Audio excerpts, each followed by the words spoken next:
Nous restons au Maroc où les voix dissidentes dérangent. Le régime du Makhzen continue de réprimer les militants marocains des droits de l'homme qui soutiennent le droit du peuple sahraoui à son autodétermination.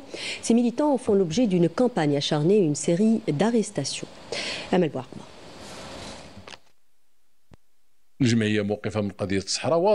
La position de l'association marocaine des droits humains est claire. Nous sommes en faveur du droit du peuple sahraoui à son autodétermination. Nous apportons notre soutien constant au principe d'autodétermination tel que défini par les résolutions successives du Conseil de sécurité de l'ONU. Au Maroc, défendre les droits des Sahraouis reste une ligne rouge que peu osent franchir. Aziz Rali l'a fait. À la tête de l'association marocaine des droits humains, il a brisé ce tabou en portant un regard critique sur la situation dans les territoires sahraouis occupés. Une position qui fait trembler le Makhzen.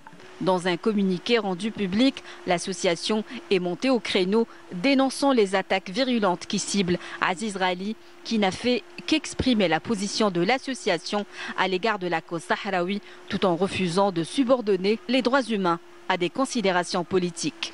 Dans le même sillage, le journaliste marocain Jawad El-Hamidi a été arrêté à cause de ses prises de position en faveur de l'autodétermination du peuple sahraoui.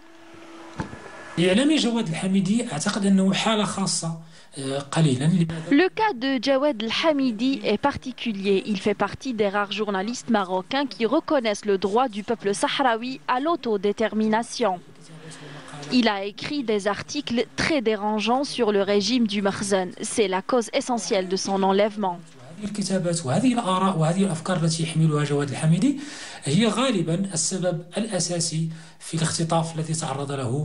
Autant dire que les entraves à la liberté d'expression et les violations des droits humains se succèdent au Maroc.